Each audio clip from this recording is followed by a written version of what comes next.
Clara Whitmore pressed her last bandage against a stranger's side and felt the blood soak through in seconds. He was dying in her doorway, a man she'd never seen before. A little girl collapsed beside him, both of them burning up in the July heat. She had no medicine left, no food for tomorrow, no reason in God's name to let them in. She pulled them inside anyway. She didn't know it yet, but that one act of mercy was about to set fire to the only life she had left. If you're watching from anywhere across this great country, drop your city in the comments below. I want to see how far this story travels. And if you haven't already, please subscribe to the channel and hit that bell so you never miss a single chapter. Now settle in, because what started with a dying stranger on a widow's doorstep became something none of them could ever have predicted. The blood was what stopped her. Clara Whitmore had walked that stretch of trail behind her cabin 100 times to check the snare lines to pull water from the creek before it went too low to give herself 10 minutes of silence that didn't feel like drowning. She knew every rock, every split pine, every place where the ground dipped and pooled after a hard rain. She was not a woman who spooked easy. But she stopped cold when she saw the dark shape in the dust, and then the smaller one beside it, and then the blood already going black at the edges in the heat. "Lord Almighty," she said, and she was already running. The man was face down, one hand stretched forward like he'd been crawling and just quit. His shirt was torn at the shoulder and soaked through. The little girl lay curled against his side, her knees pulled to her chest, her red hair matted to her face. She couldn't have been more than 5 or 6 years old. Clara dropped to her knees beside the child first, pressed 2 fingers to her throat. Pulse weak, but there. She turned to the man, rolled him carefully, and he groaned, his eyes fighting to open. Up close, she could see the wound, a gash along his left side. Not a bullet hole. Something had torn the skin open. Maybe a fall, maybe a blade. Deep enough to matter. He'd lost enough blood that his lips were pale. "Hey," she said sharply. "Hey, look at me." His eyes opened, dark, almost black, and unfocused. "My daughter," he said. His voice was barely sound. "Please, help her first." Clara looked at the girl again, unconscious, overheated, but no visible wounds. The man was the one bleeding out. "She's breathing," Clara said. "You're the one who's gonna die if you don't stop arguing with me. Can you stand?" He tried, made it halfway before his arms buckled. "No," she said. "Don't." She got her shoulder under his arm and took as much of his weight as she could manage. He was big, broad through the shoulders, heavy with muscle, and she was a lean woman who hadn't eaten a proper meal in 3 days. But she'd dragged her husband's body to a wagon alone in the dark of night, and she hadn't broken then either. "The girl," he said again. "I've got her, one thing at a time. Walk." He walked. She half carried him, stopping twice when his knees went soft. The little girl she had to go back for, she scooped her up on the second trip, the child's head lolling against her shoulder, her breath shallow and fast. By the time Clara got them both through her cabin door, her arms were shaking so hard she could barely work the latch. She laid the girl on the bed, laid the man on the floor because she had no choice. There was only one bed, and grabbed her medicine box from the shelf. It wasn't much, never had been. What her husband Owen had carried in his wagon she'd learned by watching him work for 6 years. When he died, she'd kept every bottle, every length of clean linen, every tool, because they were all she had left of him, and because out here knowing how to close a wound was the difference between a neighbor and a corpse. She cleaned the gash with the last of the carbolic, her jaw tight at the waist of it. The man hissed through his teeth. "That burns," he said. "It's supposed to." She threaded the needle without looking up. "Bite something if you need to." "I'm fine." "You're not fine. You've got about half the blood you started with. Stop talking and let me work." He went quiet. she stitched. He didn't make another sound, which told her either he had extraordinary self-control or he was closer to unconscious than she'd like. She tied off the last stitch, packed the wound with what little calendula she had left, and wrapped it tight.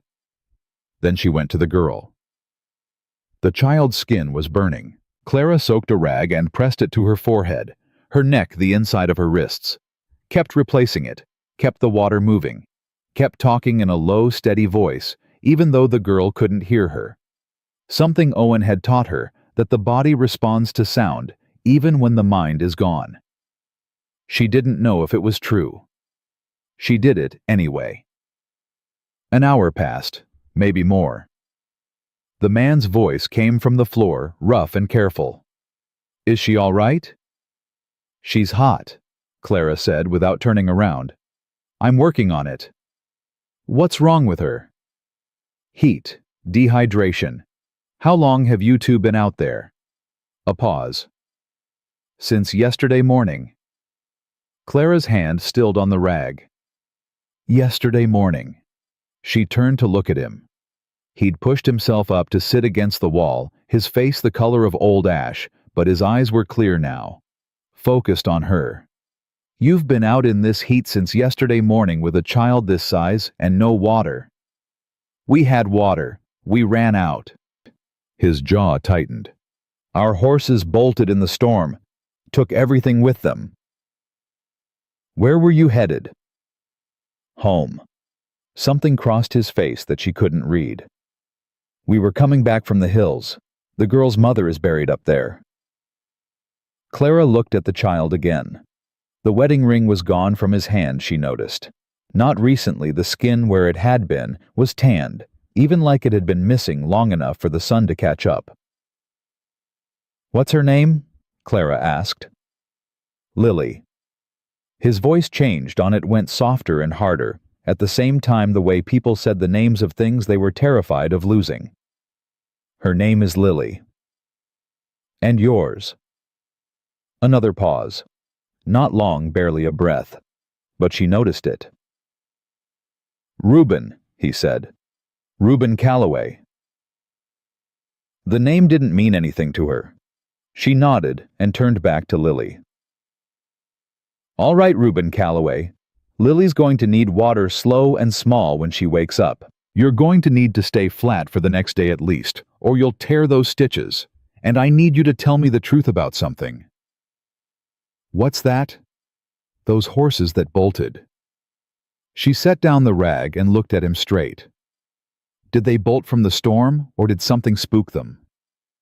He held her gaze. "The storm," he said. "Just the storm." She wasn't entirely sure she believed him, but she didn't push it. She had one canteen of water left. She gave half to Lily in careful drops, the girl swallowing reflexively even without waking. She brought the rest to Reuben in a tin cup and crouched down to hand it to him. "Drink slow," she said. "You drink too fast, it'll come right back up." He took the cup in both hands. His hands were big, scarred across the knuckles, calloused in the way of men who worked outdoors and worked hard. He drank slowly like she'd told him and handed the cup back. "Thank you," he said. She stood. "Don't thank me yet. We're both about out of water, and I've got nothing to send for more." He looked at her, then really looked at her, the way people look when they're finally seeing past their own crisis to the one in front of them. He took in the patched dress, the lean hollows of her cheeks, the way she'd used her last supplies on two strangers without flinching. "How long have you been out here alone?" he asked. "Long enough?" She turned away. "Rest. I'll check on you in an hour." Lily woke at dusk, groggy and confused, calling for her papa in a voice that broke something open in the room. Reuben got to her before Clara could, was on his feet, and at the bedside, in spite of everything, his stitches be damned, and he took the girl's hand and said, "I'm here, sweetheart, right here," in a voice so different from the guarded tone he'd used with Clara that she almost didn't recognize it. Soft, undefended, everything stripped away. Lily blinked up at him. "Papa, my head hurts." "I know." Where are we? Safe place. He glanced at Clara, who was standing in the doorway with the refilled canteen she'd gone to the creek in the last light, used every container she had. A kind woman helped us. Lily looked at Clara with dark eyes, her father's eyes serious and measuring in a way that seemed too old for her face. Are you a doctor? She asked. No, Clara said. I just know how. Mama used to say that's the same thing. The cabin went quiet. Reuben cleared his throat. Can you drink, Lily? Just a little. They got water into her. Got a few bites of the hard bread Clara had left. She softened it in water so it wouldn't scrape. The girl ate slowly, watching Clara the whole time, with those quiet, careful eyes. You're looking at me like you're trying to figure something out, Clara said. I am, Lily said seriously. Papa says you shouldn't stare. But he stares at you too when you're not looking. Reuben's expression did something complicated. Clara looked at the bread. Eat your supper, she said to both of them. Later, when Lily had gone back to sleep, and the heat had finally started to let go of the day, Clara and Reuben sat near the open door in the dark. She had a cup of weak coffee. He had nothing but, he didn't ask for anything. You could have left us, he said. Could have. Why didn't you? She thought about it honestly. I don't know, she said. Maybe I'm just too stubborn to watch people die in my yard. Something like a smile moved across his face, brief and careful, like he'd forgotten how to do it and was trying to remember. Your husband, he said. How long? She looked at him sideways. 3 years. You. 2. He turned his coffee-colored eyes toward the dark hills. Harriet. She had lung fever. Lasted most of the winter, then she didn't. I'm sorry. Were you happy? He asked, then seemed to catch himself. I'm sorry. That's none of my business. We were, Clara said. Owen was a good man. Not a rich man, not a famous one, but a good one. She paused. We had plans. The plans didn't work out the way we drew them. Plans rarely do. He said it quietly without bitterness, like a man who'd made his peace with that particular truth even if the peace wasn't comfortable. What about you? She asked. Were you? He was quiet for long enough that she thought he wasn't going to answer. She deserved better than she got, he finally said.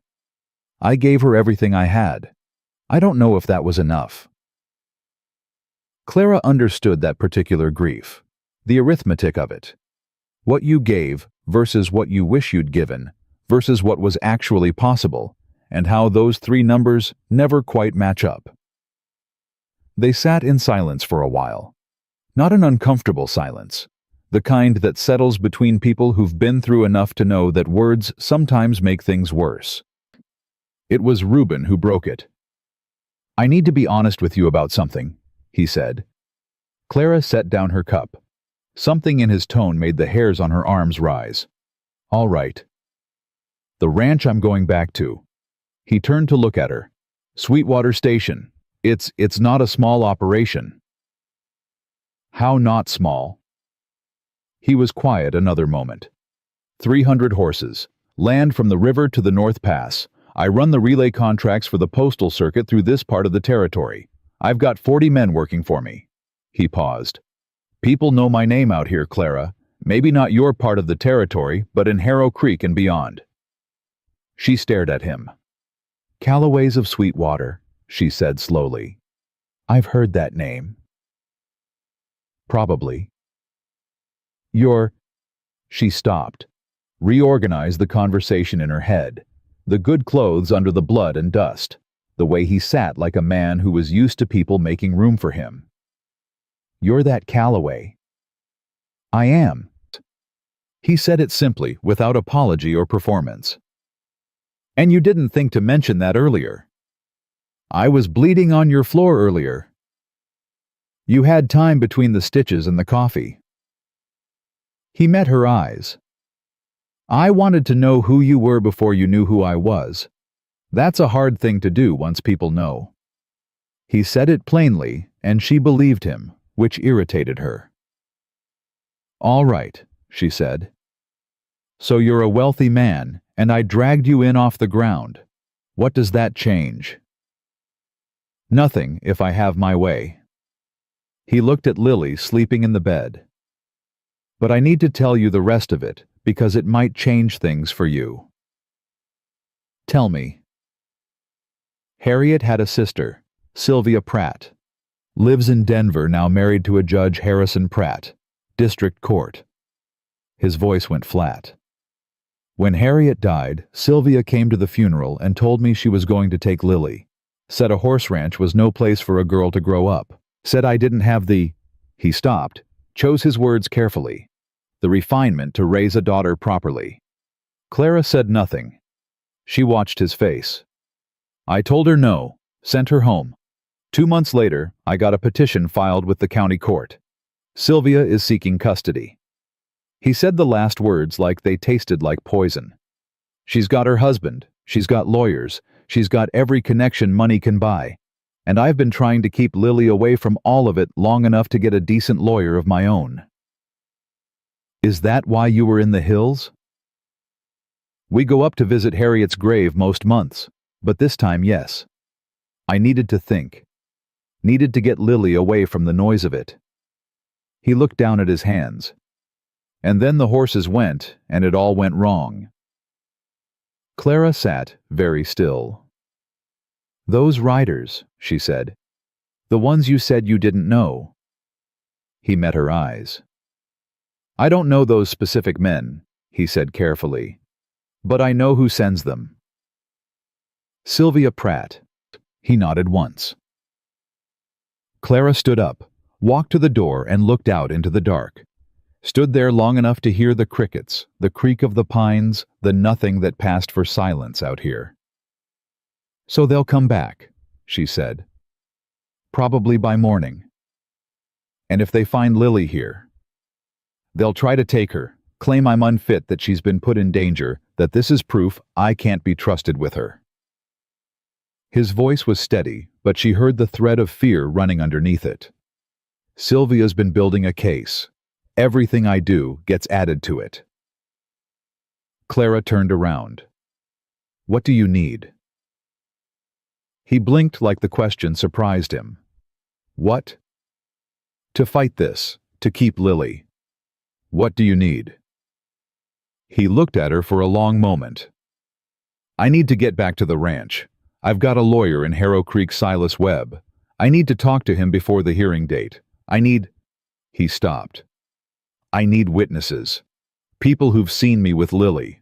Who can say I'm a fit father. I've seen you with Lily, Clara said.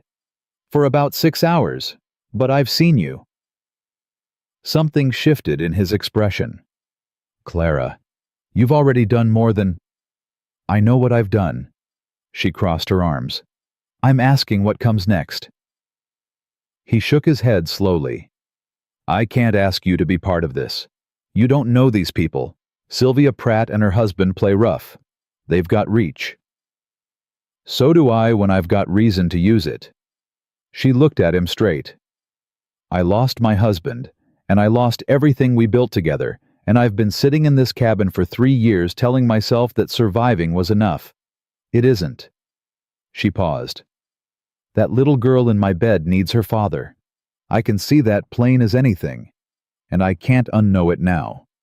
Reuben Calloway looked at her for a long time. In the low light she could see the exhaustion in his face, the grief that never fully left his eyes, and underneath all of it, something steady and deep that reminded her of bedrock, the kind of solid you only find after you've gone looking for it in dark places. You'd do that, he said, for people you just met. I'd do it for that girl, she said. Same as you crawled through the dirt for her. We do what we have to. He was quiet. Then, we'll need to move at first light, before they come back. I know. She turned back to the door. I've got nothing worth packing and everything worth leaving. Shouldn't take me long. Clara. His voice stopped her.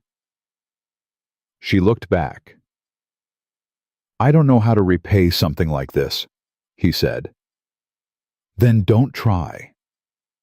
She pulled the door shut behind her and stood in the dark for a moment, breathing the night air.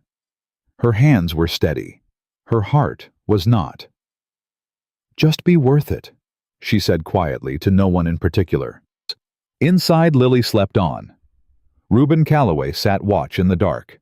And somewhere out on the trail, if Clara's instincts were worth anything, riders were already turning their horses toward her land. She'd given her last bandage to a stranger, given her last water, her last bread, her last piece of quiet. She didn't know yet that Reuben Calloway owned half the territory. Didn't know his name was in contracts and courthouse records across 3 counties, that men tipped their hats when his wagons rolled through town, that the Sweetwater Station Ranch was the kind of operation people wrote about in territorial newspapers. She knew a man had crawled through the dirt for his little girl.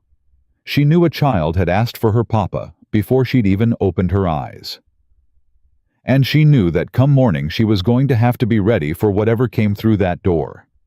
Ready in a way she hadn't been for anything in 3 years. Ready in the way that fear can't quite reach when something bigger than fear has already taken up all the room inside you.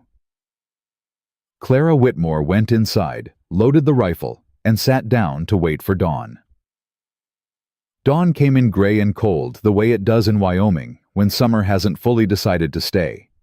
Clara had not slept. She'd sat in the chair by the door with the rifle across her knees and listened to the night thin out, and when the first bird started up, she rose and put water on the stove and told herself that whatever came through that door, she'd already made her choice. Reuben was awake when she turned around. He was sitting up against the wall where she'd left him, and from the look of him, he hadn't slept either. "How's the side?" she asked. "Stiff." He pushed to his feet slower than he wanted to. She could tell by the way he held his breath. "Stitches held." "They'll hold better if you stop standing up every 5 minutes." "I'll rest when Lily's home." Clara handed him a cup of water. He drank it without arguing, which she took as progress. Lily was still asleep, her red hair spread across the pillow, her chest rising and falling in the deep rhythm of a child who'd finally surrendered to exhaustion. "She needs another hour at least," Clara said quietly. "We don't have an hour." Reuben moved to the window and looked out. "They'll come from the east. That's the road from Harrow Creek." "How many do you think?" "Last time Sylvia sent men to the ranch, there were 4. He turned from the window. "She's escalating. Could be more." Clara checked the rifle. "I've got 12 rounds. Let's hope we don't need any of them." She looked at him. "You willing to bet Lily on that?" He didn't answer. He didn't need to. They woke Lily gently, Reuben crouching beside the bed and smoothing her hair back the way Clara had watched him do in the dark, automatic unconscious, the gesture of a man who'd done it 10,000 times without thinking. The girl blinked up at him, and her face went through about 6 emotions in 3 seconds before settling on relief. "Are we leaving?" Lily asked. "Yes, sweetheart." "Is the bad lady coming?" Reuben went very still. "What bad lady?" Lily sat up and rubbed her eyes. "The one who came to the ranch, with the black dress and the hat with the feathers. She told me Papa was tired and that she was going to take me somewhere nicer." Lily's voice was matter-of-fact, the way children describe terrible things before they understand they're terrible. "I didn't like how she smelled."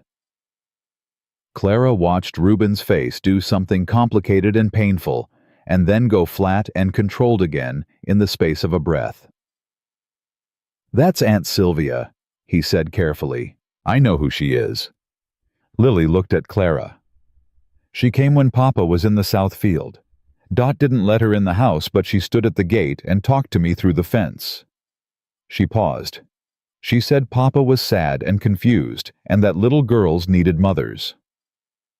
"You have people who love you," Clara said. I told her that. Lily said it with a firmness that was so purely her father's, it almost made Clara smile despite everything. I told her Dot loves me, and Hank loves me, and Papa loves me most of all. She made a face like she'd bitten something sour. Lily looked at her father. "Did I do wrong?" "No," Reuben said.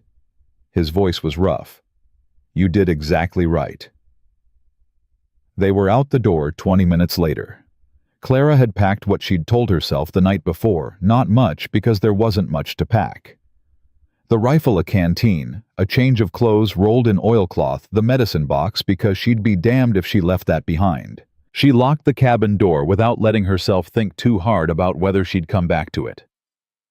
Reuben carried Lily for the first mile, the girl's arms looped around his neck and her chin on his shoulder, watching the trail behind them with those serious dark eyes. Clara walked ahead, keeping the rifle loose, but ready, watching the line of scrub pine where the eastern trail broke through. They heard the horses before they saw them. 4 riders coming fast. "Off the trail," Clara said sharply. They pushed into the tree line, Reuben moving with Lily pressed against his chest, Clara right behind them. She could feel Lily's breath quicken against the back of her neck. "Papa," the girl whispered. "Quiet, sweetheart. Not a sound." The riders passed 20 yards away. Clara counted 4 men, all armed, one of them with a silver badge that caught the early light. They were moving toward her cabin, not looking sideways, not slowing down. "Marshall's badge," she breathed. "Bought," Reuben said, his jaw set. "Sylvia's husband has a long reach. Can he deputize men to take a child? He can do whatever he wants until someone stops him." They waited until the hoofbeats faded. Then Reuben looked at her over Lily's head, and she saw the calculation in his eyes, the same look she'd used 100 times herself when the situation had narrowed down to bad options, and worse ones. "We can't go south," he said. "That's the road to Harrow Creek. They'll have it watched." "There's a freight trail that cuts east through the canyon," Clara said. "Comes out at Millhaven. It's rough country." "How rough?" "Rough enough that 4 men on horseback probably won't bother with it." She paused. "Rough enough that it'll take us twice as long on foot." He looked at Lily. The girl looked back at him with the steady gaze of someone who was frightened and had decided not to be.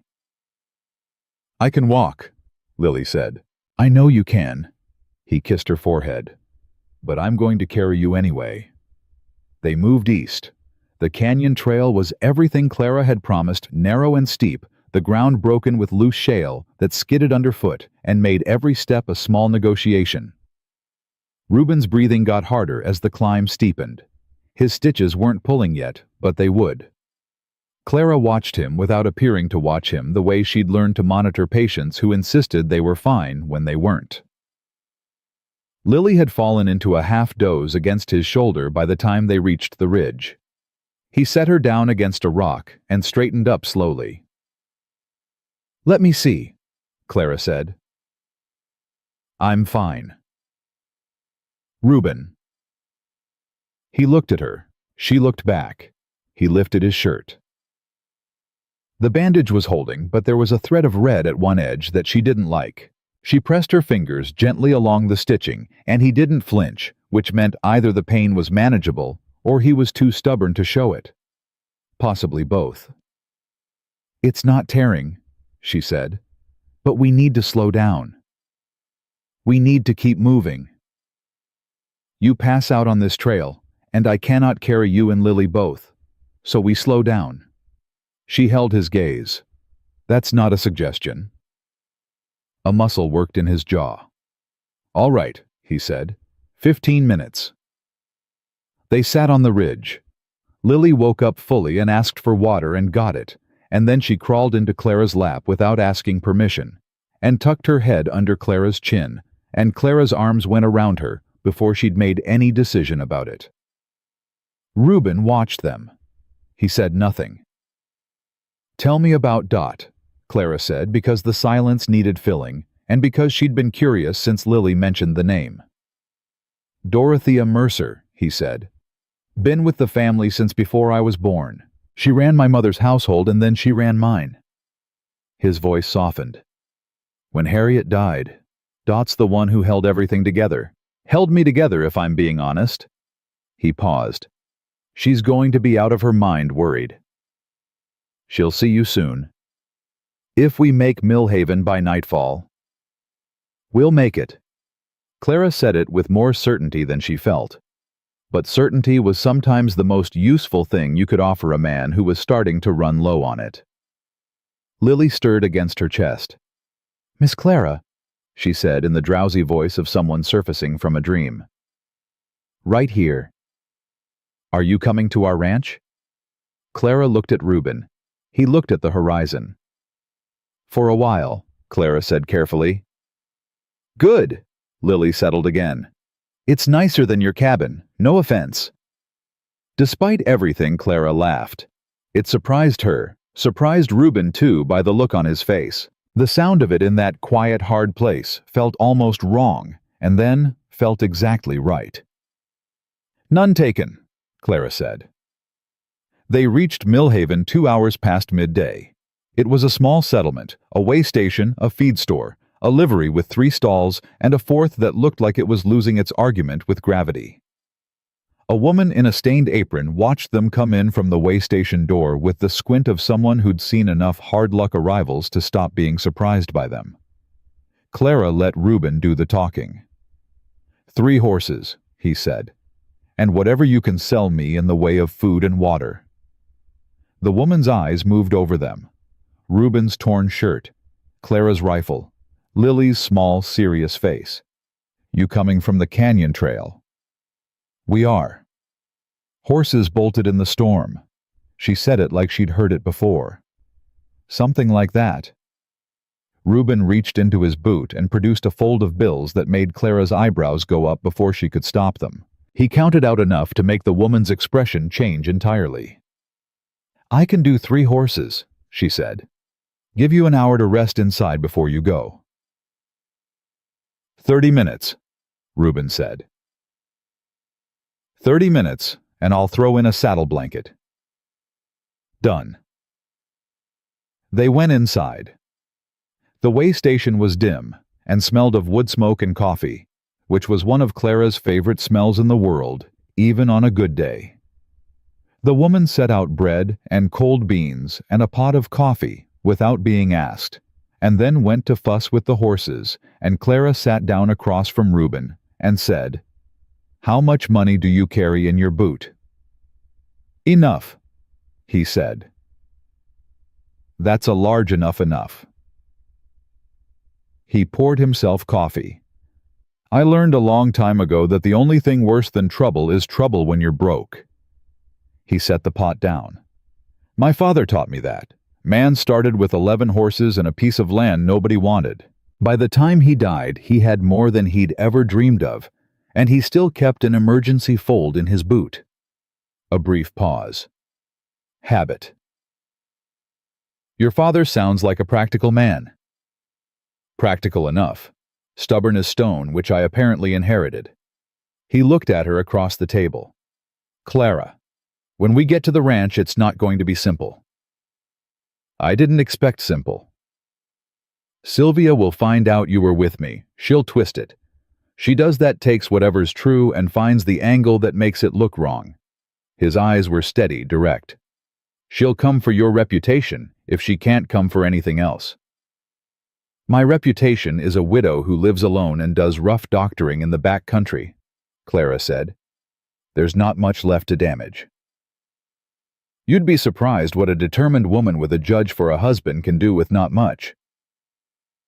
Clara wrapped both hands around her coffee cup and thought about that. She thought about Owen, about the way gossip had followed them from town to town because of his work.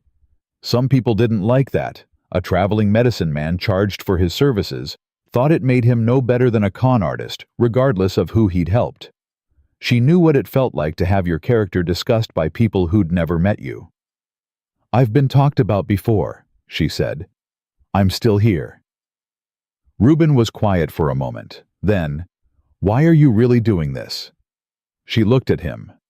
"I know what you told me last night," he said, "about not being able to unknow what you know. I believed you. I still believe you." He leaned forward slightly. "But there's something else. I can hear it." Clara set down her cup. She thought about lying and decided she was too tired for it. "My husband and I couldn't have children," she said. "We tried. It just didn't happen for us. Owen used to say it wasn't meant to be, and I used to think that was just something people say when they don't have a better answer." She paused. "When I saw Lily lying in the dirt, the first thing I thought wasn't about water or heat stroke or what treatment to start. The first thing I thought was, she's alone, and that was the thing I couldn't stand." Reuben didn't say anything for a while.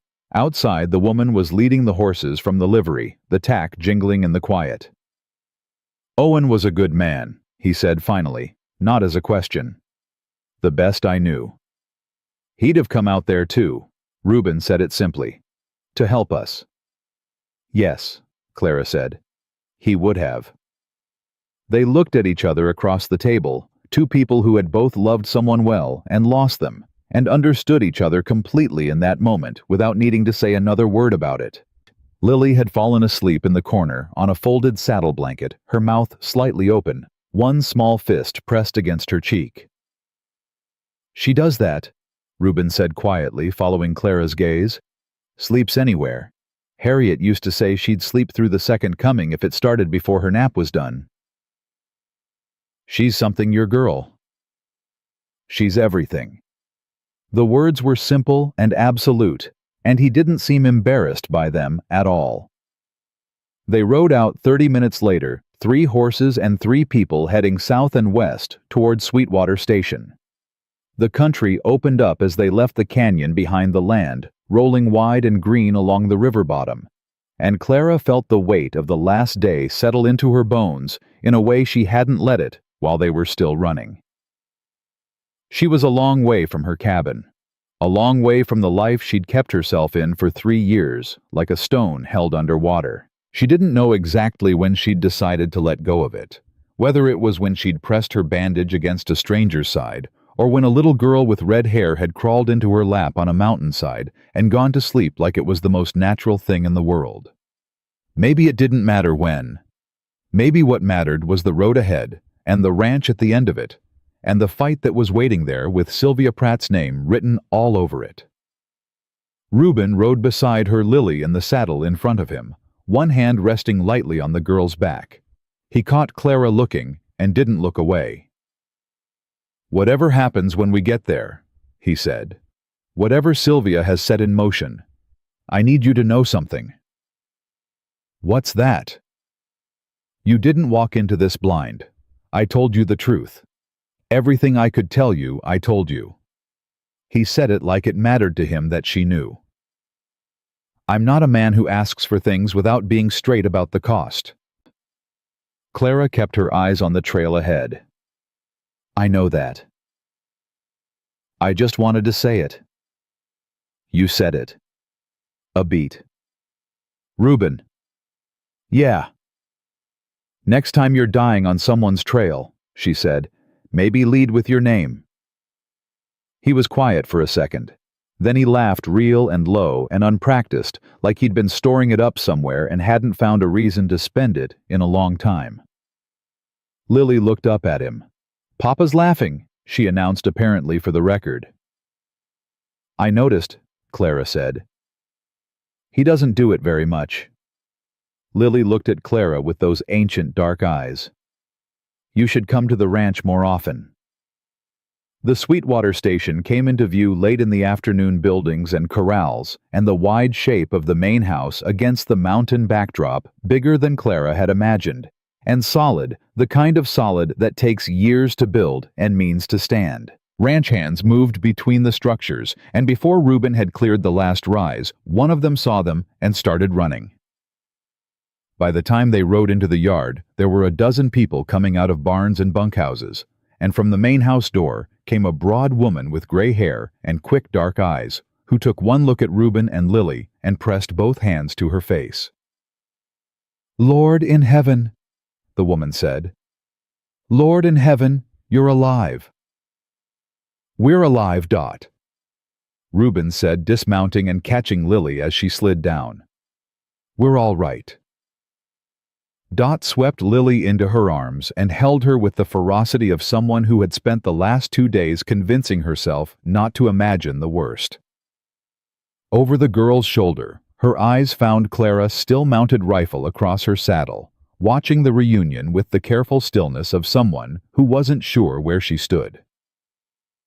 Dot lowered Lily gently and crossed the yard. She took Clara's hand in both of hers, big warm hands, working hands. "This who brought you home," she said to Reuben without releasing Clara's hand. "She brought us both."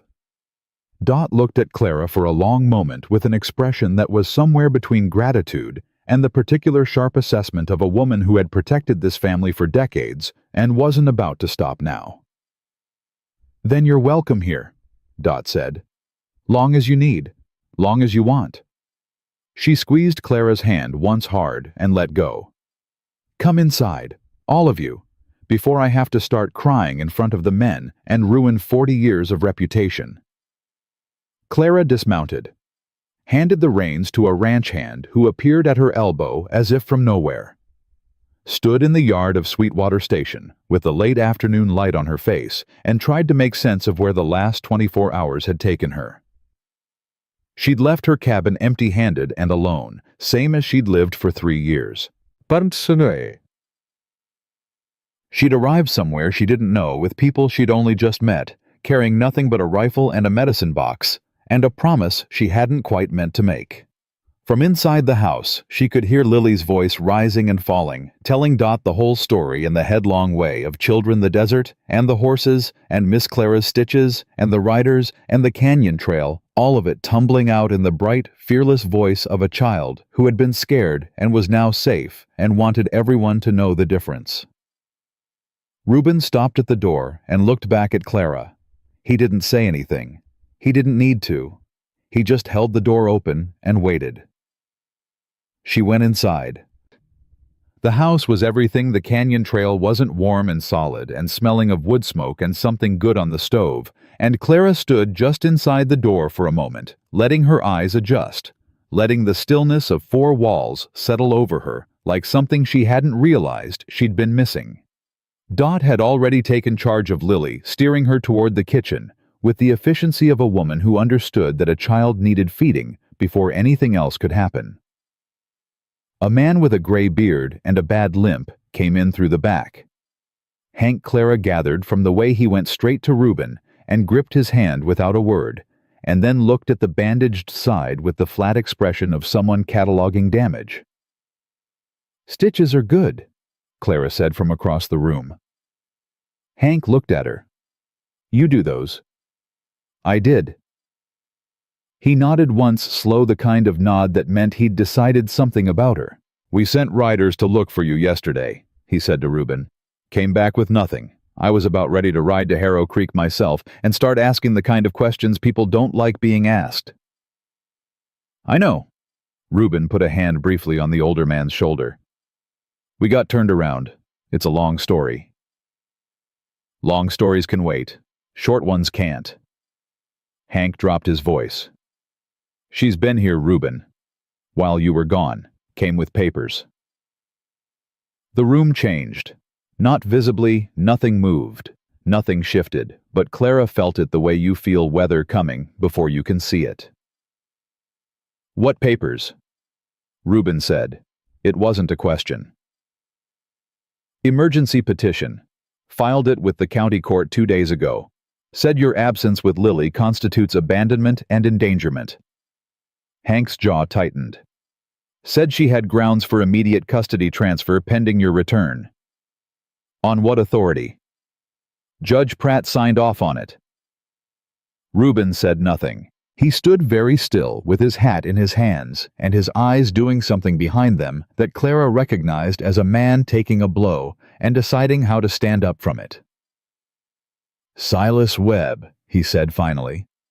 Is he still in Harrow Creek? Far as I know. I need to ride out first thing tomorrow. You need to ride out tonight, Clara said.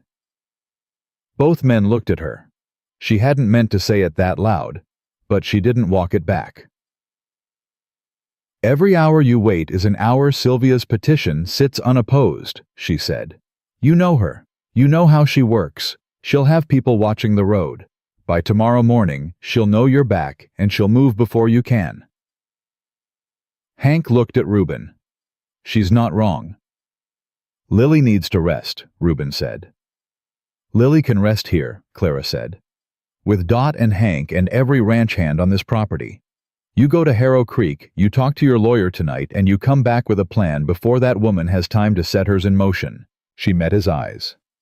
I'll stay with Lily. Reuben looked at her for a long moment. You just got here. I'm aware. You don't know the house. You don't know the men. I know Lily, she said, and Lily knows me. That's what matters right now. He looked at Hank. Hank shrugged with the particular eloquence of a man who knew when someone else was right and saw no reason to argue about it. Reuben went to find Lily.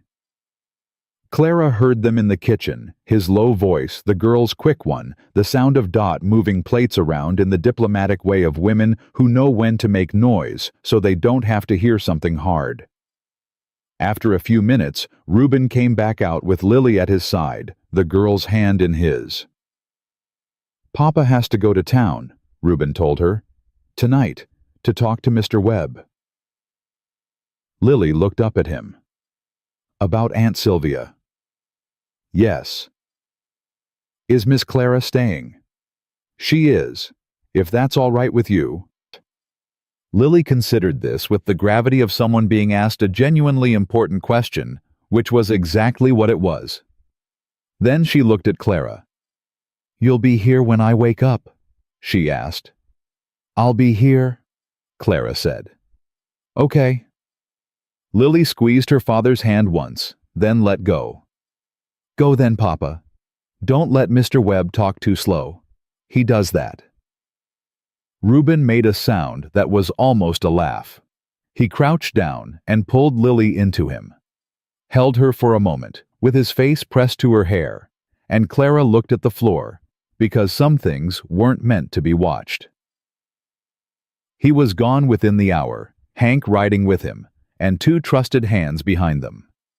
Clara watched them leave from the porch, and then went back inside to where Dot was settling Lily with a bowl of soup, and a look on her face that said she had approximately 40 things she wanted to ask, and the wisdom to hold most of them back.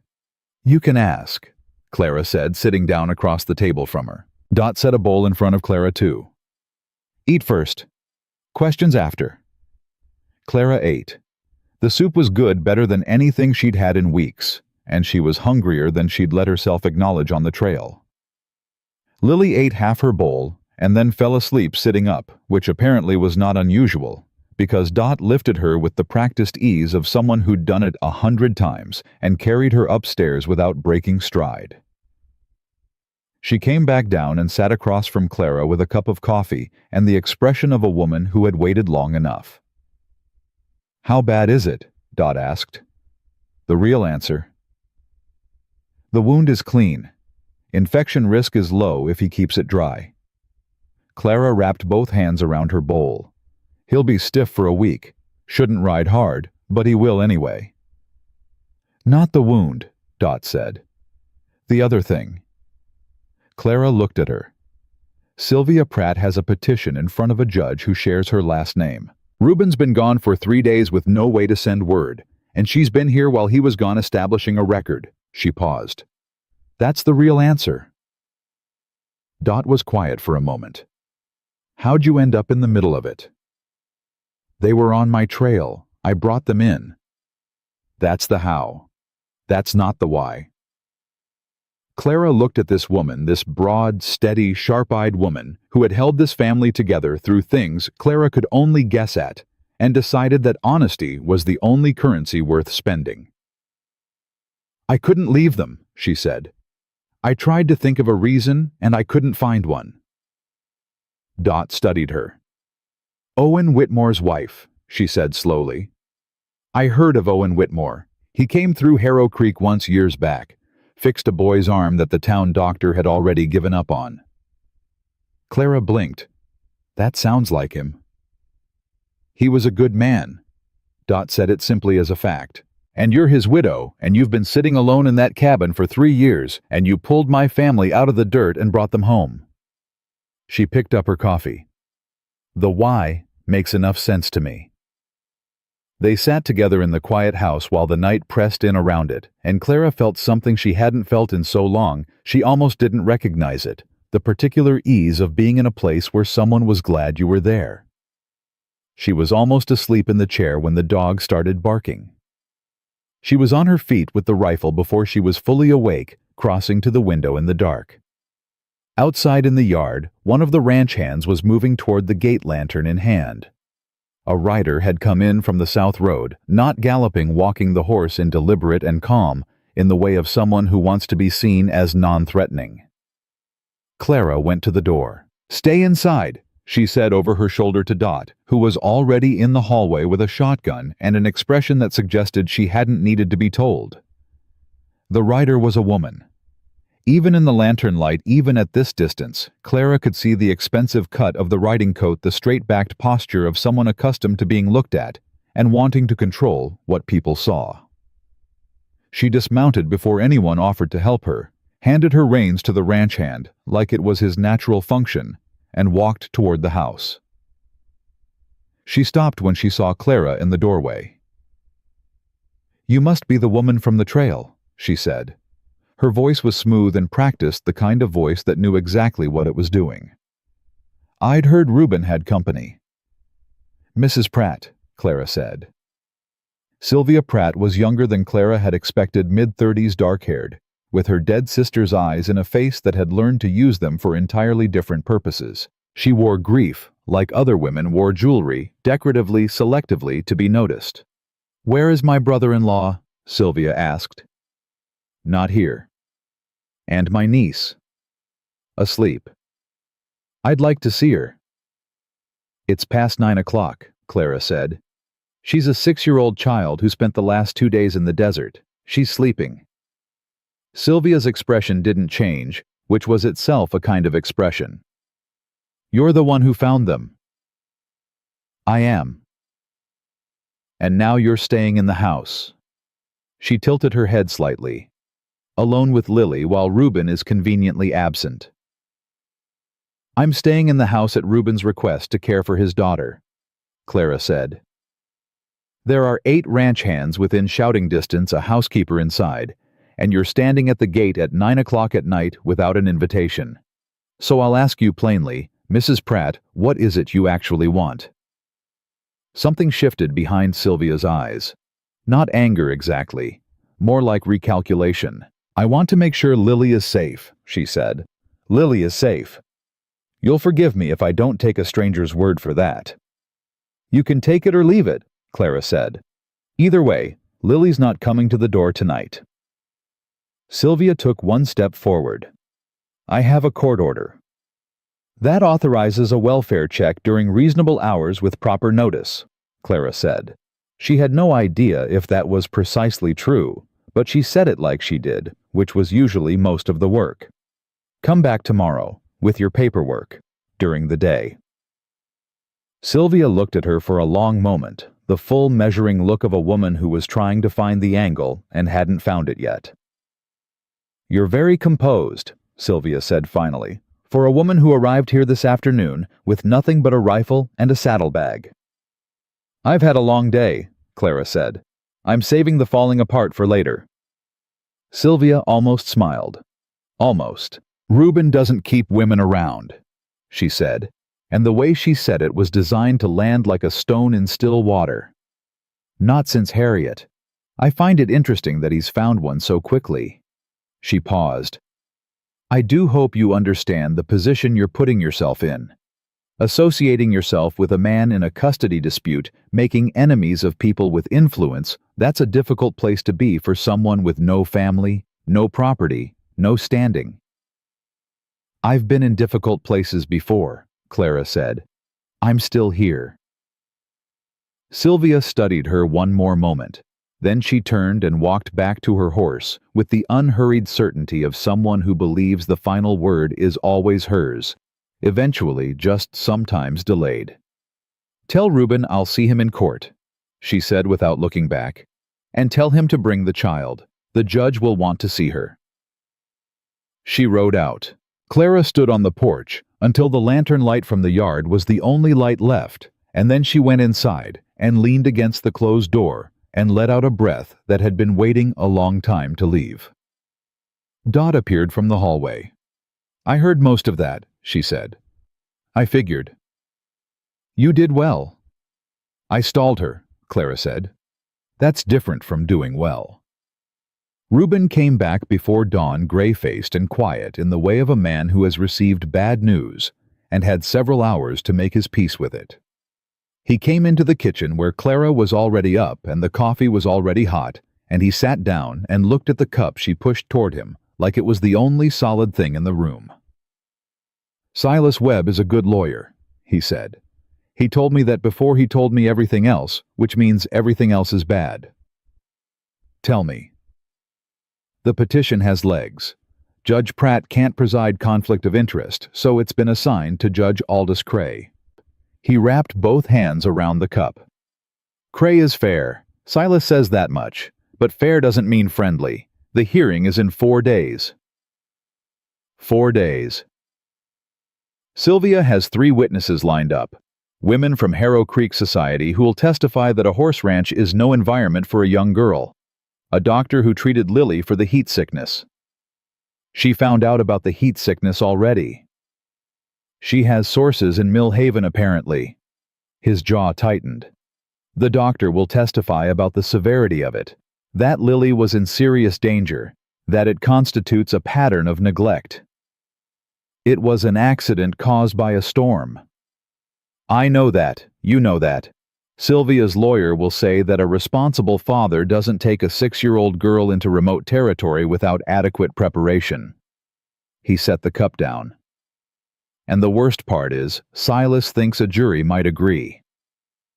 What does Silas think you need? Character witnesses. People who can testify to how I raise Lily.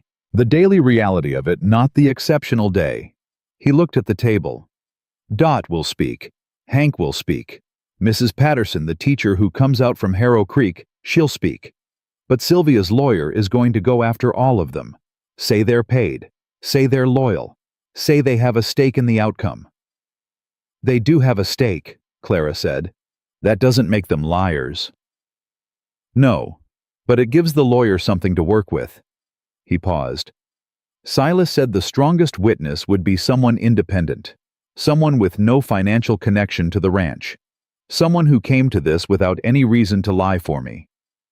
He looked at her. He means you. Clara said nothing. I know what I'm asking, Reuben said.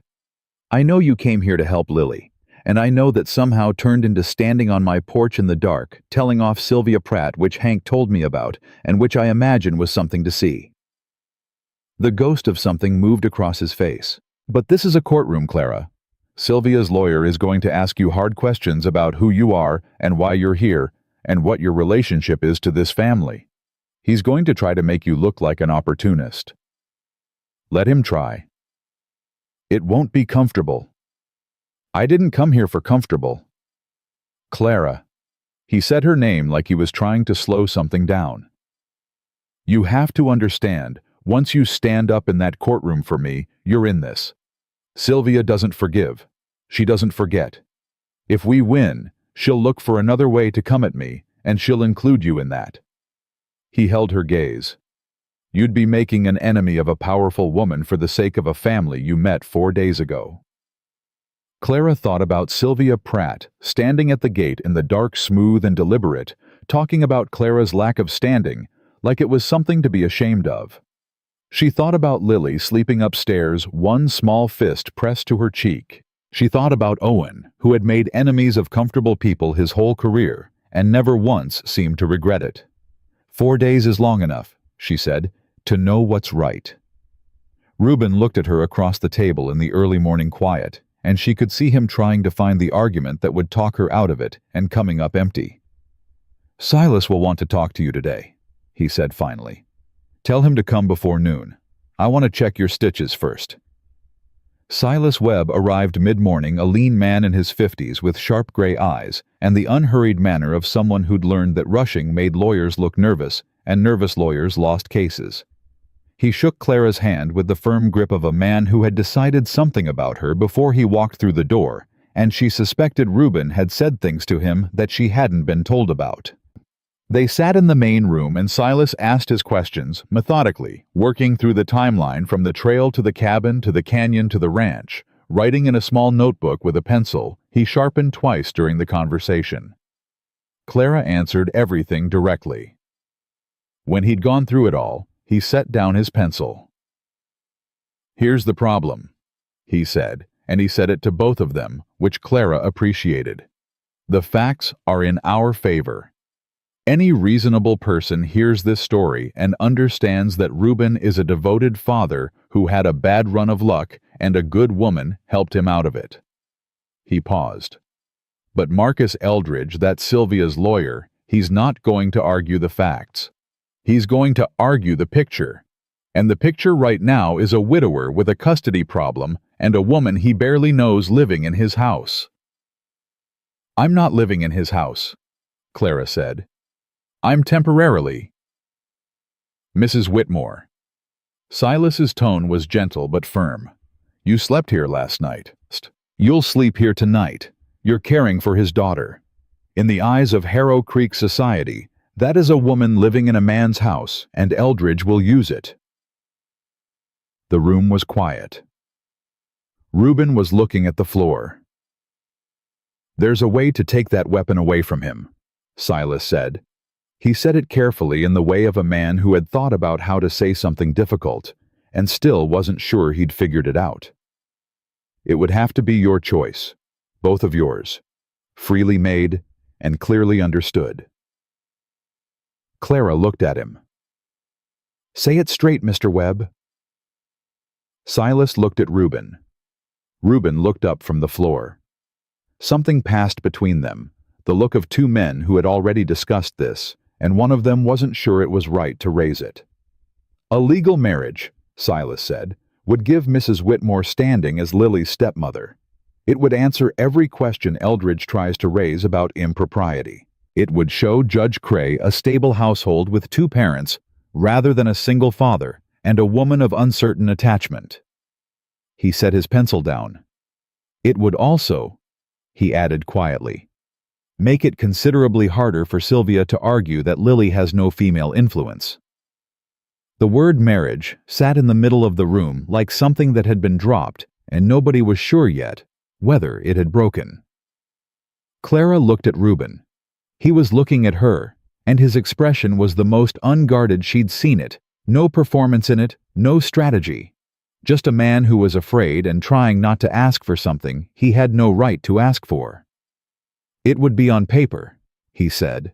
His voice was low and careful. I wouldn't ask you for more than that. It would be a legal arrangement for Lily's sake. Whatever comes after, we decide after." He paused. "I know what I'm asking. I know it's too much." Clara stood up, walked to the window, and looked out at the yard where Lily was visible near the corral, talking to one of the horses through the fence rail in the serious, conversational way she had, like the horse was a person with opinions worth hearing. 4 days ago, she'd been alone in a cabin with nothing left but a rifle and the habit of surviving. "I need to think," she said.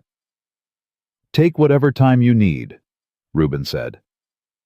She turned around and looked at him, at this man who had crawled through the dirt for his daughter, who had told her the truth when he didn't have to, who had looked at her across a table in a way station and said, Owen would have come too, like he knew what that meant to her. "Give me an hour," she said. She went outside, walked to the corral where Lily was still talking to the horse, and the girl looked up when she heard footsteps and moved over without being asked, making room on the fence rail. They stood there together for a while, the horse regarding them both with the philosophical patience of horses, and the morning light coming over the mountain in long, flat angles. "Miss Clara," Lily said. "Yeah." "Are you going to stay?"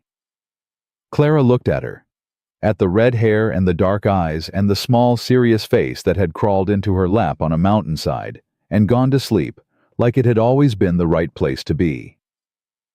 "I'm thinking about it," Clara said honestly. Lily considered this. "Papa needs someone," she said. "Not because he can't do things. He can do everything." She pulled at a splinter on the fence rail with one small finger. "But he's lonely. And lonely people forget things." What do they forget? Lily looked up at her with her mother's eyes in her father's face.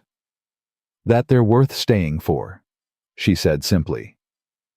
Clara looked at the horse. The horse looked back. The morning held.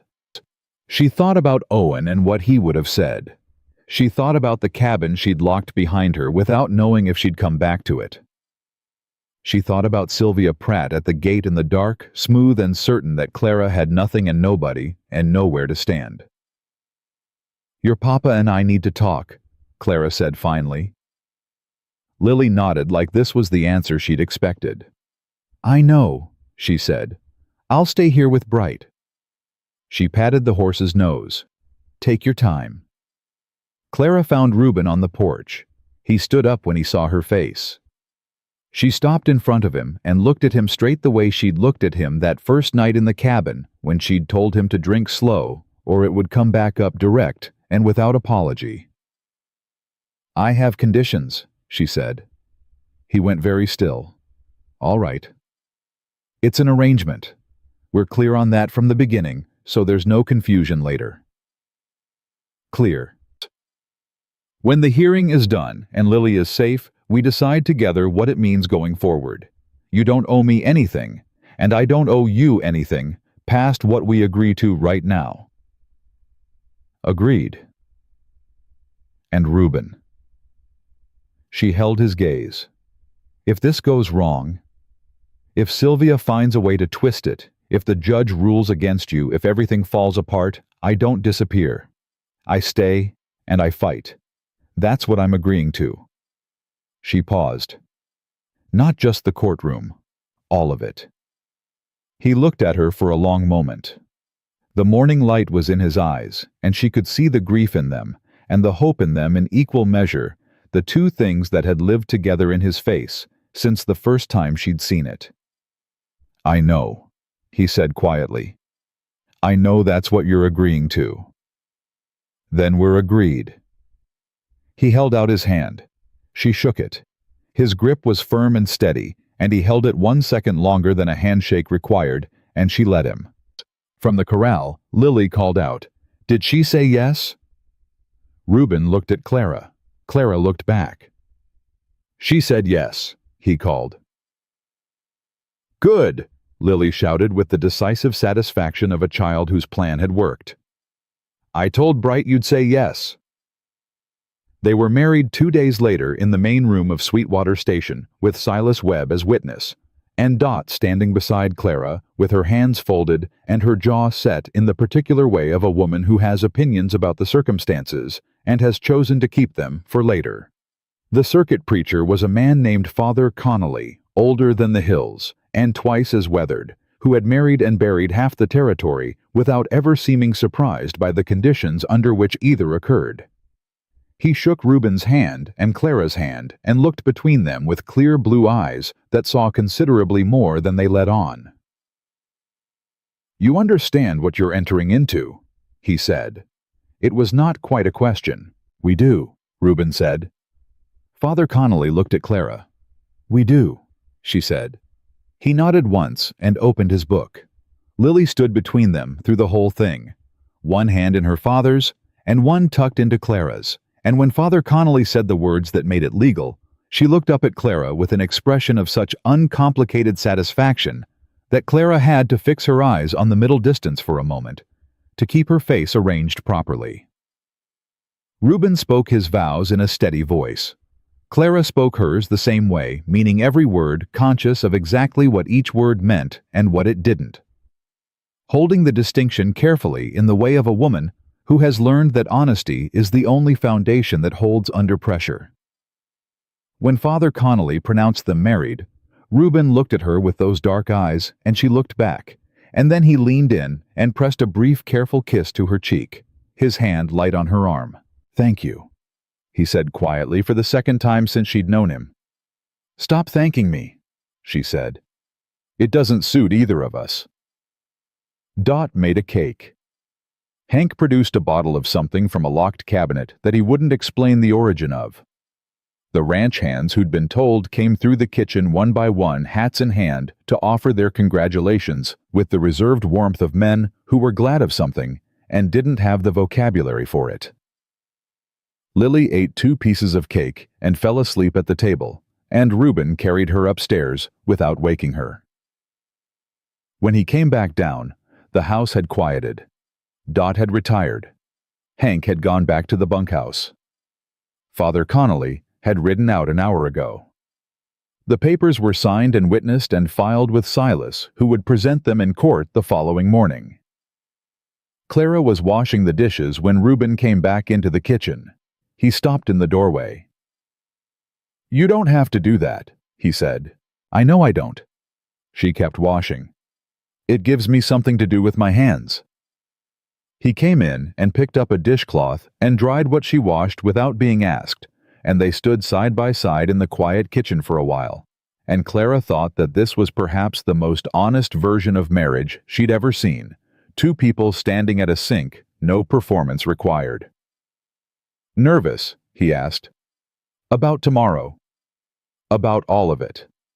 She handed him a plate. "About tomorrow, yes. About this." She gestured vaguely at the room, at the papers on the table, at the fact of what they'd done. "I'm not sure nervous is the right word." "What's the right word?" She thought about it. "Deliberate," she said finally. He considered that. "I'll take deliberate." She almost smiled. "You should sleep. You've got a hard day ahead of you." "So do you."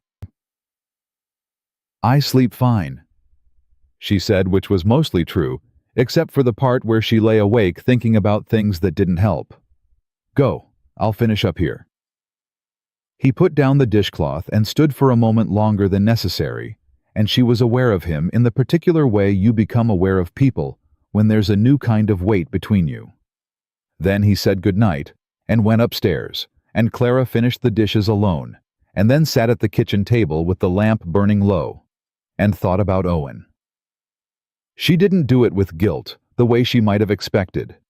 She did it with the quieter grief of someone who understands that the dead don't begrudge the living their choices. Owen had been a man who believed in doing what needed doing, whatever the situation required. She thought he would have had opinions about the speed of all this, and fewer opinions about the direction of it. "I hope you'd understand," she said to the empty kitchen. The lamp flickered. She took it as agreement and went to bed. Harrow Creek in the morning was already awake and already talking by the time the Sweetwater station party rode in. Clara could feel it, the particular shift in the air of a small town that has settled on a piece of gossip and is turning it over with both hands. Women on the boardwalk who watch the carriage pass with their mouths doing the thing mouths do when they're being carefully controlled. Men who found reasons to stop what they were doing and look. Reuben sat beside her, straight-backed, his hat pulled low. Lily was between them, holding Clara's hand with both of hers. "People are staring," Lily observed. "Let them," Reuben said. "Dot says staring is rude."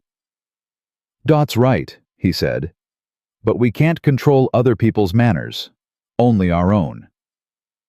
Lily absorbed this with the seriousness she brought to everything. Then she looked at Clara. "Are you scared?" "A little," Clara said honestly. "Me too." Lily squeezed her hand.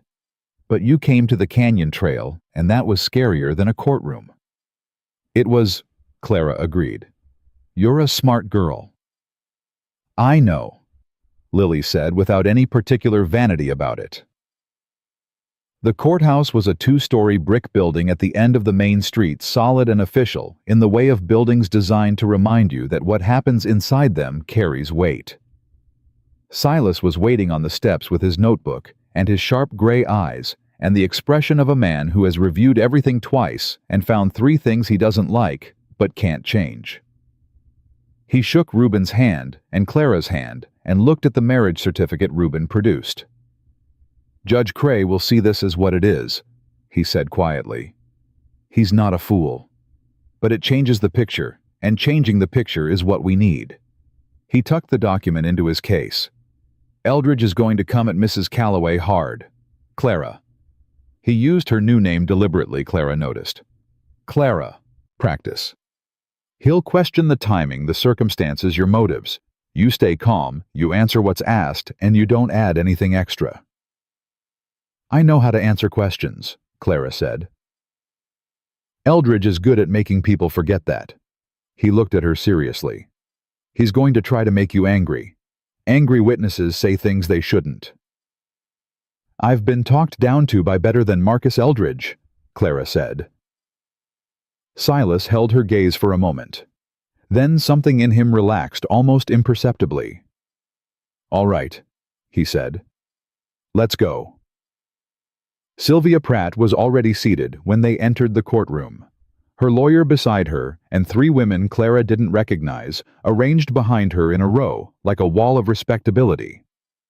Sylvia was dressed in gray silk that managed to suggest mourning and victory at the same time. She watched them come in with the careful attention of someone cataloging evidence. When her eyes found Clara, something moved through them, surprise quickly contained, followed by the recalibration of a woman who has encountered a complication and is already working out what to do with it. She leaned toward Eldridge. He listened, glanced at the marriage certificate Silas had already placed before the clerk, and his expression didn't change at all, which was either professional composure or the look of a man who had a plan he wasn't worried about. Judge Aldous Cray entered, and the room stood. He was not what Clara had expected, not old and severe, but perhaps 55, compact and deliberate in his movements, with a face that revealed nothing and eyes that recorded everything. He settled into his chair and looked at both tables with the even attention of a man who has decided to make up his own mind. "We're here on the matter of Pratt versus Calloway," he said. "Petition for custody of Lily Harriet Calloway, age 6. Mr. Eldridge, you may begin." What followed was an hour of careful construction. Eldridge was good, Clara had to grant him that. He built his case the way a skilled carpenter builds a box, each piece fitting against the next, with no obvious gaps.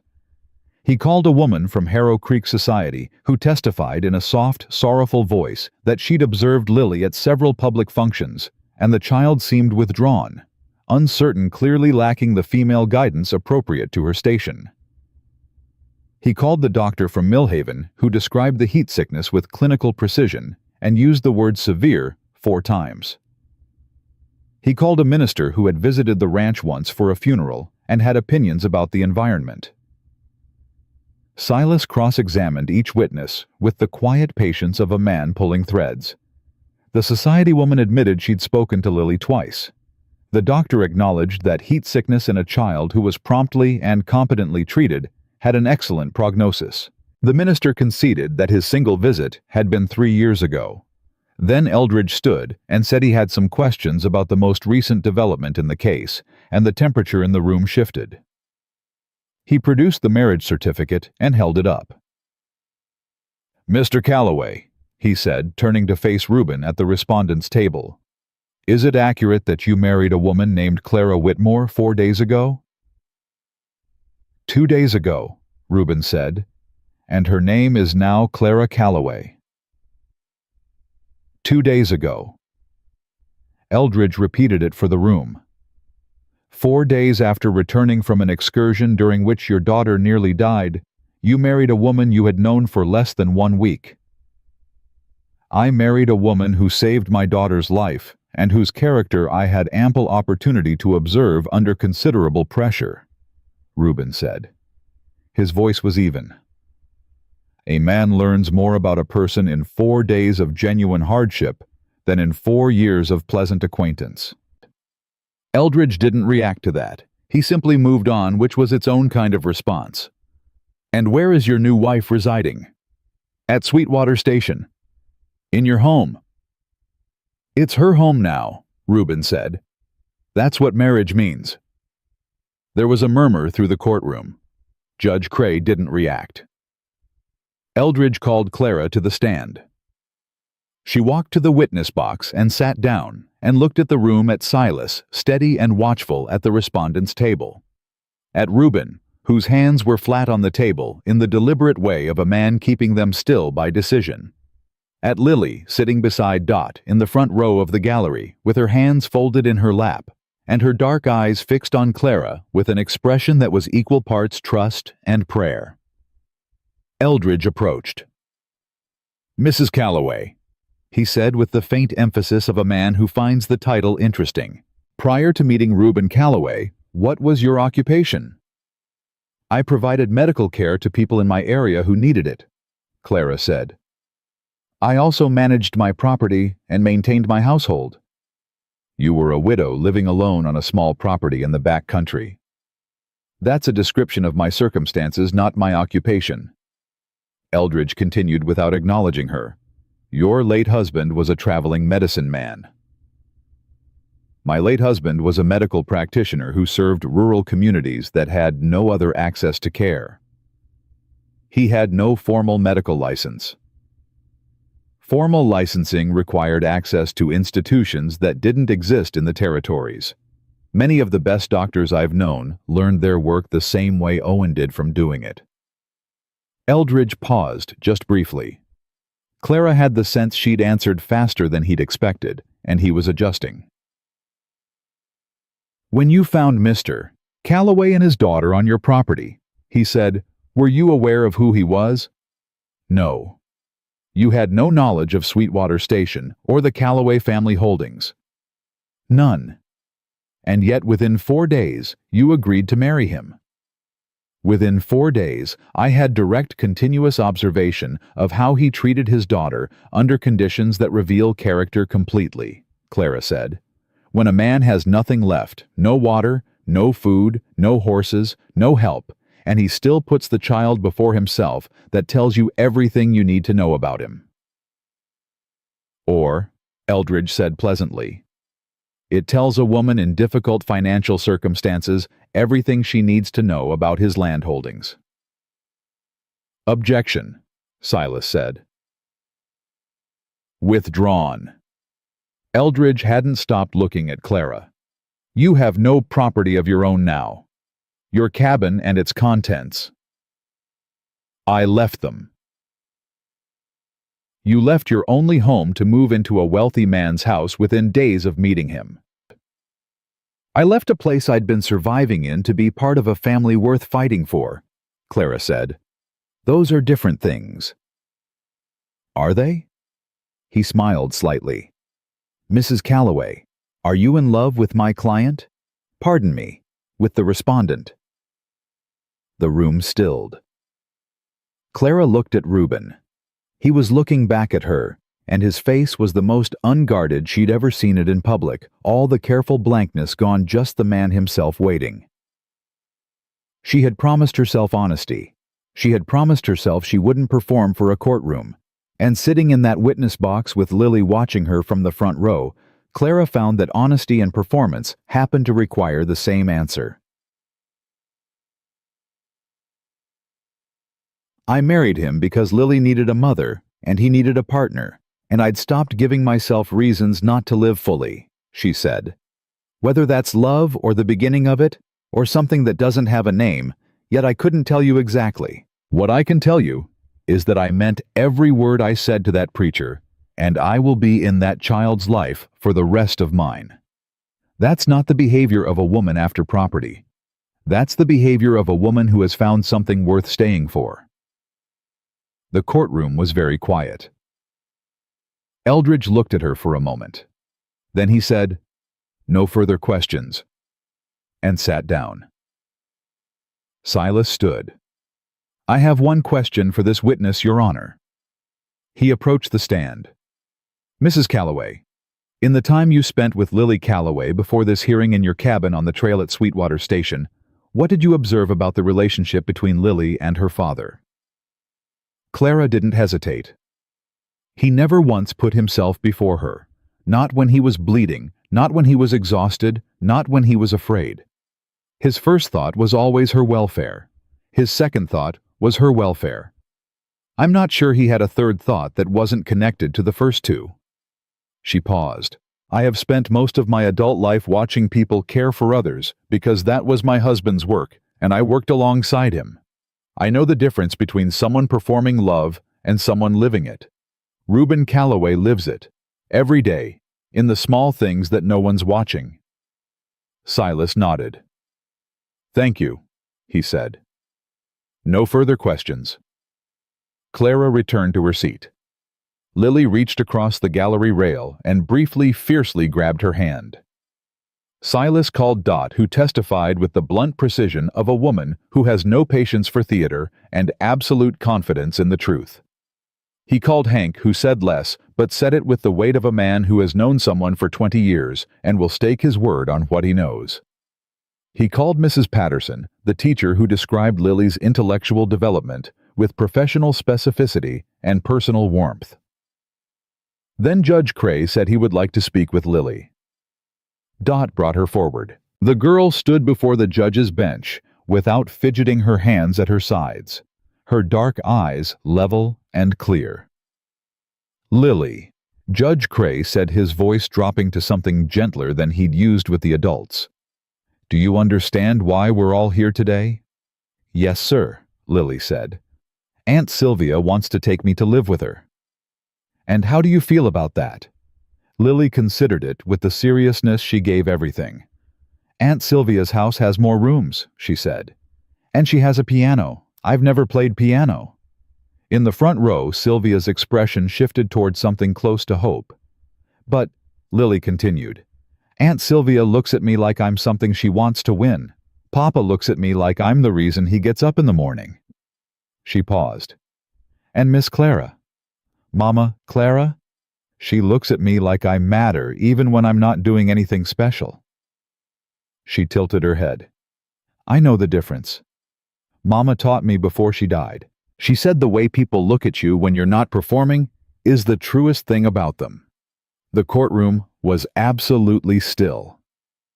Judge Cray looked at the girl for a long moment. Is there anything else you'd like me to know? He asked. Yes, sir. Lily straightened slightly. Papa didn't abandon me in the desert. He carried me. His side was cut open, and he was bleeding, and he carried me anyway. Any man who does that when no one's watching and there's no one to be impressed by it. She looked directly at Judge Cray. That man is a good father, and a good father should keep his daughter. Sylvia's lawyer was on his feet. Your Honor, the child has clearly been coached. Sit down, Mr. Eldridge, Judge Cray said mildly. He was still looking at Lily. Thank you, young lady. You've been very helpful. Lily walked back to Dot and sat down and folded her hands in her lap again, as if she hadn't just held a courtroom in the palm of her hand. Judge Cray recessed for 30 minutes. Those 30 minutes were the longest Clara had sat through since the night before Owen died, when the doctor had gone into the other room, and she'd sat in the hallway, and waited, and known somehow that the waiting was the last of the easier things. She sat at the respondent's table, and kept her hands still, and her face even, and beside her, Reuben sat the same way, the two of them, holding their composure together, like a shared weight. Whatever he decides, Reuben said quietly, for her ears only. We keep fighting, Clara said. I know. I was going to say whatever he decides, you did everything right. She looked at him. He was looking straight ahead. So did you, she said. The bailiff called them back to order. Judge Cray returned. He set his papers on the bench and looked at both tables for a moment before he spoke. "I've heard testimony from both sides," he began, "and I've spoken with the child. I want to address several things before I issue my ruling." His eyes moved to Eldridge. "The argument that Sweetwater Station is an unsuitable environment for a young girl is not supported by the evidence. Lily Calloway is healthy, articulate, demonstrably well-educated, and emotionally perceptive in ways that indicate consistent and attentive parenting." He paused. "The incident in the territory was an accident resulting from an unpredictable weather event. I find no evidence of negligence." Sylvia's hands tightened on the table. "The question of the recent marriage is more complex," Judge Cray continued. "The timing is unusual. However, I've heard testimony from the respondent's wife, and I've considered it carefully. Mrs. Calloway arrived in this situation with no prior knowledge of the respondent's financial position and no evident motive beyond the welfare of a child she encountered in distress. The speed of the marriage is not, in my view, evidence of calculation. It is evidence of necessity, and from what I've observed, something considerably more genuine than convenience." He looked at Sylvia directly. "Mrs. Pratt, I do not doubt that you believe your motives are in your niece's best interest. But belief in one's own motives is not the same as having the right ones." His voice was quiet and precise. "What I observed from that child tells me she knows the difference between people who love her and people who want her. She is 6 years old, and she is correct." He picked up his gavel. "The petition for custody is denied. Lily Calloway will remain in the care of her father, Reuben Calloway, and his wife, Clara Calloway. I am not ordering a follow-up evaluation because I do not find the circumstances warrant one." He looked at Sylvia one more time. "I would counsel you, Mrs. Pratt, to consider carefully before pursuing this further. Courts have long memories, and so do children." The gavel fell. The room erupted. Reuben's hands came off the table, and he turned to Clara, and she saw his face in the moment before he controlled it raw and stripped open relief so large it looked almost like grief. And then Lily was through the gallery rail, and between them both, her arms reaching as far as they could, reach her face pressed against Clara's shoulder. "I told Bright you'd win," she said, muffled against Clara's dress. "I told him this morning." Clara held her. Over the top of Lily's head, she found Reuben's eyes. He reached across and put his hand over Clara's where it rested on Lily's back, and Clara felt the warmth of it move through her, like something returning after a very long absence. Across the room, Sylvia Pratt stood from her table. She looked at Clara with an expression stripped of its careful management, and what was underneath was not just anger. It was something older and more complicated, something that looked in an unguarded instant like grief of its own kind. Then she turned and walked out, her lawyer behind her, and the door closed, and they were done. Silas appeared at Clara's elbow with his notebook tucked under his arm, and something that was almost a smile on his careful face. "Clean ruling," he said. "No conditions. That's not common." "The girl made his case for him," Clara said. "She made your case," Silas said. "All of you." He looked at Reuben. "It's done." Reuben nodded once slowly, like a man letting himself believe something for the first time. "It's done," he said. But Clara watched the door where Sylvia had left, and she thought about what it felt like to lose something you'd convinced yourself was rightfully yours, and she wondered whether done was quite the right word, or whether it was the word people used when they meant not yet, when they meant not like this, when they meant simply not finished. She held Lily closer and didn't say any of that out loud. Outside, the autumn sun fell on Harrow Creek with the particular indifference of good weather on hard days, and Hank had brought the carriage around, and Dot was already organizing the departure with her usual efficiency, and the ranch hands were waiting at the edge of the street with their hats held against their chests. Lily pulled Clara toward the carriage by the hand, chattering about Bright, and whether he'd know they'd won, and whether horses could tell the difference, and Clara let herself be pulled and walked into the afternoon light, with the feeling of someone who has come a long distance from where they started, and isn't entirely sure where they've arrived, but knows with a certainty that sits below words that it is somewhere they are meant to be. The ride back to Sweetwater Station was quiet in the way that follows something large, not empty, but full of things that hadn't found their words yet. Lily fell asleep against Clara's side before they'd cleared the edge of Harrow Creek, one hand still loosely holding Clara's fingers, even in sleep, as if she wasn't entirely willing to let go of the morning's victory. Reuben drove. Hank rode alongside. The country opened up around them wide and unhurried, and nobody felt the need to fill it with sound. Clara watched Reuben from the corner of her eye. He sat with the reins easy in his hands, his hat pushed back slightly, and she could see the tension leaving his shoulders in slow degrees, the way a rope lets out when the weight on it is finally set down. He hadn't said much since they left the courthouse. He didn't seem to need to. That was something she'd noticed about him early and come to rely on, without quite realizing it. He didn't talk to fill silence. He waited until he had something worth saying. It was Lily who broke it waking, just as they turned onto the Sweetwater Road, blinking and momentarily confused in the way of children who fall asleep in one world and wake in another. "Are we home?" she asked. "Almost," Reuben said. Lily looked at Clara. "Did I miss anything?" "Just the road," Clara said. "Good." Lily settled back against her.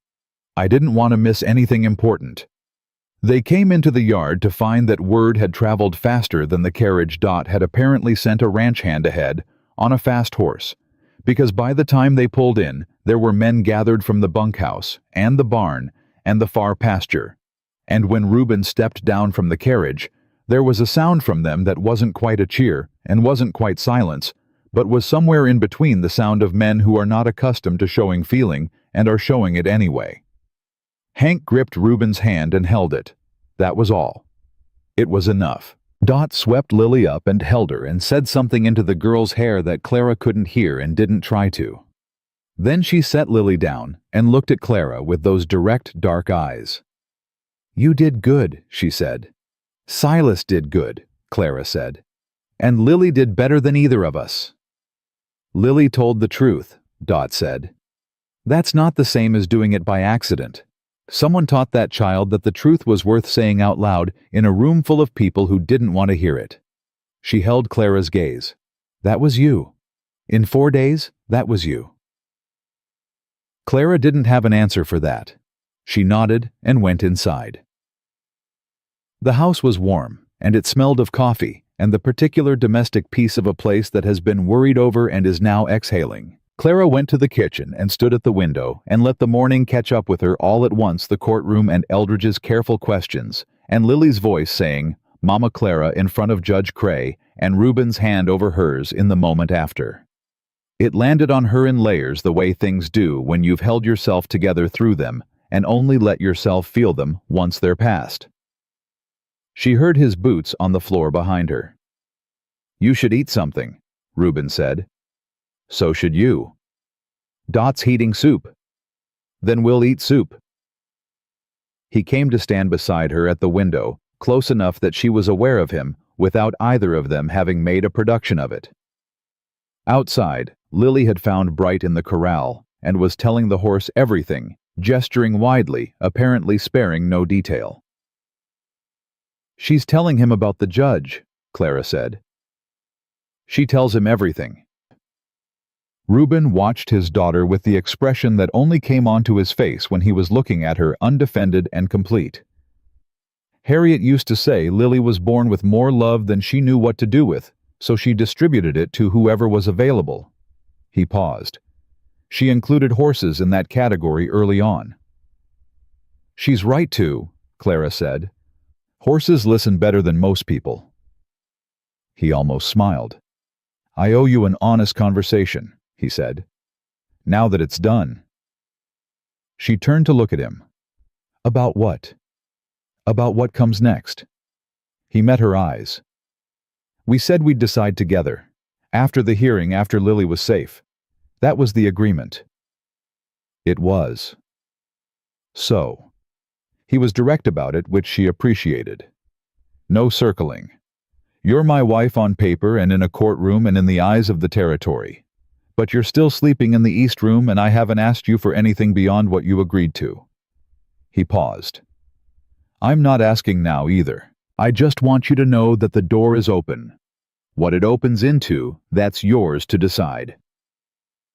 Clara looked at him for a long moment. She thought about what she'd said on that witness stand, the words she'd chosen carefully, and then realized were simply true, whether that's love or the beginning of it or something that doesn't have a name yet. She thought about Owen, who had taught her that the bravest thing a person could do was want something fully, and say so out loud. I'm not a woman who needs a door held open for a long time before she decides to walk through it, she said. I decided on the mountainside. I just didn't have the language for it yet. Reuben said nothing for a moment. The mountainside, he repeated. When Lily fell asleep in my lap, Clara said. I knew then.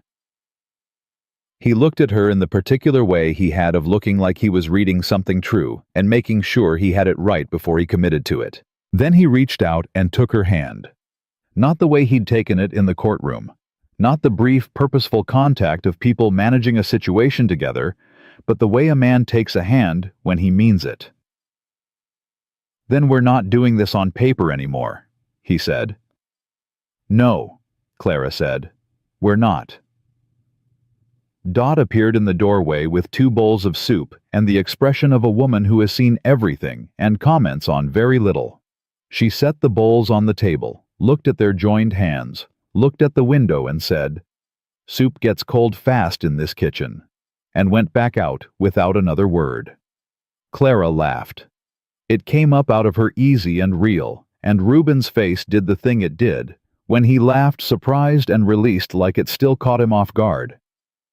They sat down and ate the soup, and let themselves be for the first time since Clara had found them in the dust, just 2 people at a table with nowhere they needed to be running to.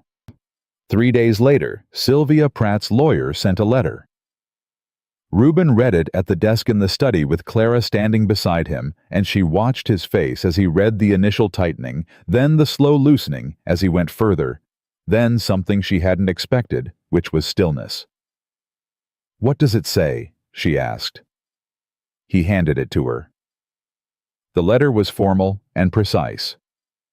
Eldridge writing on Sylvia's behalf to inform them that Mrs. Pratt would not be pursuing further legal action regarding the custody of Lily Calloway.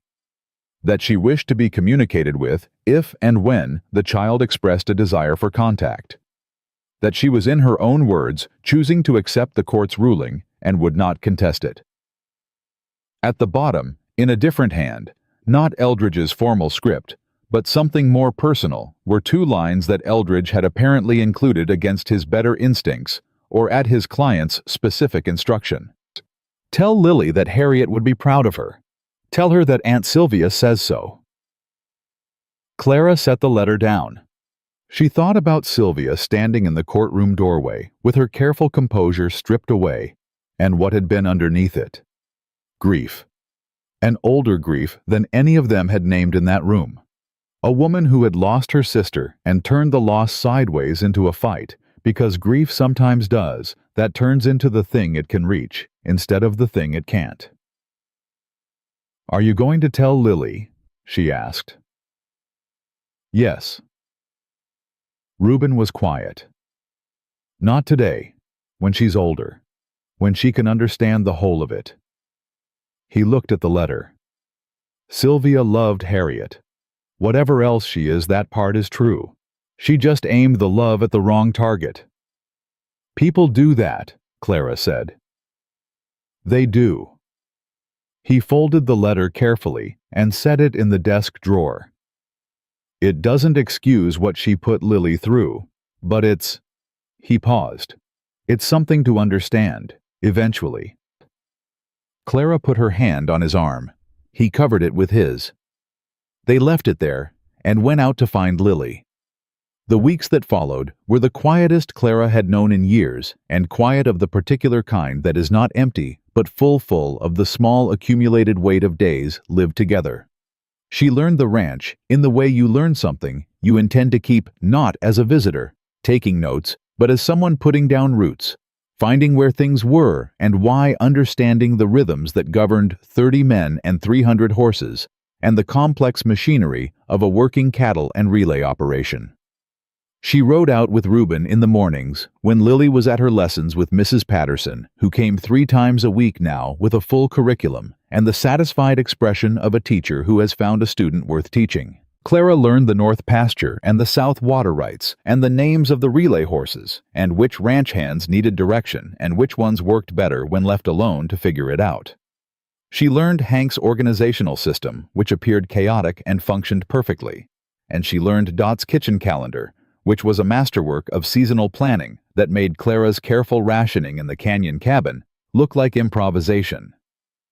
And she found, as she had briefly and surprisingly in the weeks after the courtroom, and before she'd let herself admit what she knew, that she was good at it. Not just managing thinking.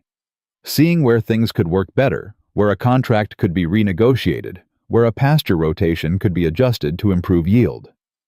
Reuben listened to her the way he listened to things he intended to act on fully, without performing patience, asking the questions he actually had. "You're doing it again," he said one evening. They were at the desk going over the relay contracts for the next quarter, and she'd caught an error in the mileage calculation that had been costing them for 2 seasons. "Doing what?" "The thing where you find the thing nobody else found." He looked at the ledger. "Carson, the man who set up these contracts, he's been in territorial commerce for 20 years. "He wasn't looking for it," Clara said. "He knew the numbers so well he stopped seeing them." "Owen teach you that?" "Owen taught me to look at everything like I didn't already know the answer." She traced the column with her finger. "He said the most dangerous thing in medicine was a doctor who was certain. Said certainty made you stop observing." Reuben looked at her for a moment. "What did he teach you that I should know?" It was such a deliberate question, so openly curious about her, about Owen, about the life she'd lived before, that it stopped her for a moment. She wasn't used to being asked. Most people who knew about Owen felt that his absence explained everything, and there was nothing more to understand. "He taught me that the people who need the most help are usually the ones least likely to ask for it," she said, "and that if you wait for them to ask, you'll wait too long." Reuben absorbed that. "Is that why you didn't wait for me to ask on the trail?" "You were bleeding. Waiting seemed inefficient." "Clara." She looked at him. "I would have asked," he said. "Eventually. I just—" He paused, and she saw him working toward something honest. "I've spent 2 years convincing myself that needing help was the same as failing Lily. That if I was strong enough and capable enough, and never showed the places where I was coming apart, she'd be safe." He held her gaze. "And then I ended up on your trail with nothing left, and you didn't wait for me to hold it together. You just helped." "That's what people are for," Clara said. "I know that now." He said it quietly. "I'd forgotten." She reached across the desk and straightened the ledger between them. "Well," she said, "you've remembered. Now help me figure out what we do about this mileage discrepancy before Carson charges us again next quarter." He laughed and picked up his pencil, and the evening went on in the warm, ordinary way of evenings between people who have chosen each other and are glad of it. It was Lily who brought the final thing to them in the way that children bring things without ceremony, without understanding the full weight of what they're carrying, trusting the adults around them to know what to do with it. She came in from the barn one Saturday morning in late November, with her coat buttoned wrong and her red hair escaping every direction, and a folded piece of paper in her hand that she'd clearly been composing over some period of time, given the smudges. She set it on the breakfast table in front of both of them. "I wrote something," she said. "Dot helped with the spelling." Reuben looked at Clara. Clara looked at the paper. It was a letter, addressed in the careful print of a child who has been working on her letters to the people at the ranch. It read, "My name is Lily Calloway. I am 6 years old. My papa is Reuben, and my mama is Clara. My first mama Harriet died when I was little. I miss her. But I also have enough room to love Clara too, because that is how hearts work. Dot told me that. I think Dot is right about most things. I am writing this because I want it to be written down somewhere that I have a family, and they are good, and I am glad. That is all. Lily Harriet Calloway." P.S. Bright is also part of the family, but he cannot read, so I will tell him about this letter myself. Clara set the letter down carefully. She didn't trust herself to speak for a moment, so she didn't. Reuben's hand found hers under the table, and she held it. "Is it good?" Lily asked, watching them both with the anxious attention of a writer awaiting a verdict. "It's the best letter I've ever read," Reuben said. His voice was controlled and steady, and only very slightly not. "I meant every part," Lily said seriously. "Even the P.S." "We know you did," Clara said. "Come here." Lily came, and Clara pulled her up onto her lap, and Reuben put his arm around both of them, and the three of them sat at the breakfast table, in the late November light, with the letter between them and the ranch going about its business outside, and the particular fullness of a moment that knows what it is. Dot appeared in the doorway, took one look at the tableau, set a fresh pot of coffee on the counter, and left without a word. She was, as Lily had written, right about most things. That afternoon, Clara rode out to the north pasture alone. She did it sometimes, needed the open space, and the horse's rhythm, and the particular quality of silence that exists at distance from other people. She rode to the top of the north ridge where you could see the whole valley laid out below the river. Catching the winter light, the buildings of Sweetwater Station, small and solid against the mountain. She thought about the cabin, about the locked door she'd walked away from without knowing if she'd come back. She had gone back once with Hank driving the wagon and 2 ranch hands along to collect what was worth collecting and settle what needed settling. The cabin was as she'd left it, small and patched and honest, a place that had kept her alive for 3 years without quite letting her live. She'd stood in the doorway for a long time, and she'd felt gratitude for it, the straightforward gratitude of someone who has been sustained by something modest, and then she'd let it go. She thought about Owen. She did it without the weight of apology, now without the old complicated guilt of a woman who has survived past what she expected. She thought about him with the clean grief of someone who has honored the dead properly, by continuing, by meaning it, by not wasting the time she had left, being afraid of the time she had left. She thought about Lily's letter. Hearts have enough room. That was Dot's wisdom and Lily's faith, and Clara had found in the unlikely country of Wyoming Territory in the winter of 1874 that both of them were right. She heard hooves behind her and turned. Reuben came up the ridge and stopped beside her, his horse blowing steam in the cold air. He looked out at the valley the same way she was looking at it, with the unhurried attention of a man who has almost lost something and is in no hurry to stop seeing it. "Dot said you'd be up here," he said. "Dot knows too much. She always has." He was quiet for a moment. "You all right?" "Yes," Clara said, and meant it in the full sense, not the functional sense of someone who is upright and operational, but the true sense of someone who is where they intended to be. "I was thinking about Owen. Good things. All of them." She looked at him. "He would have liked you. I've said that before, but I mean it differently now." Reuben met her eyes. "How differently?" "Before I meant he'd have respected you," she said. "Now I mean he'd have been glad for me." Something moved through Reuben's face, not quite a smile, not quite the expression before a smile, but the genuine thing that lives under both of them. He reached across and tucked a strand of wind-blown hair back from her face, his hand warm against her cold cheek, staying there a moment longer than the task required. "I'm glad for you too," he said. "Every day. in case that wasn't apparent. "It's becoming apparent," she said. "Good." He dropped his hand, but not his gaze. "Lily wants to know if we can have a real Christmas this year, with a tree and paper chains and the whole thing. She says last year was, and I'm quoting, a little sad. She's not wrong about that either. She never is." He turned his horse toward the trail down. "Come home, Clara." She looked at the valley one more time at Sweetwater Station, sitting solid in the winter light, at the smoke from the cookhouse chimney, at the corral, where a red-haired girl was probably still explaining legal proceedings to a horse.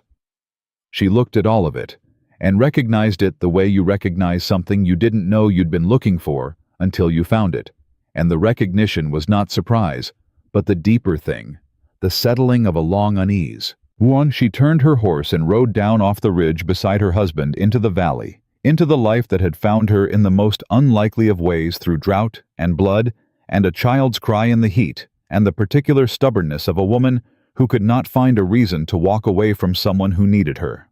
She had come to that trail with nothing left but a rifle and the habit of surviving. She had found in the impossible arithmetic of grief and chance that surviving long enough and stubbornly enough sometimes leads you without warning directly to where you were always meant to arrive. Sweetwater Station rose up to meet them, as they rode in warm and solid and entirely completely home. And Clara Calloway, who had been Clara Whitmore, who had been a widow, who had been a woman sitting alone in a patched cabin, telling herself that endurance was the same as living, rode through the gate of it, with her head up and her heart open, and did not look back. Some things once found do not need to be searched for twice. Some things once chosen hold, and a life built on the wreckage of grief with steady hands and honest words and love that grew in the place where fear used to live. That kind of life, the kind Clara and Reuben Calloway were building together in the Wyoming winter of 1874. That kind of life holds longest of all.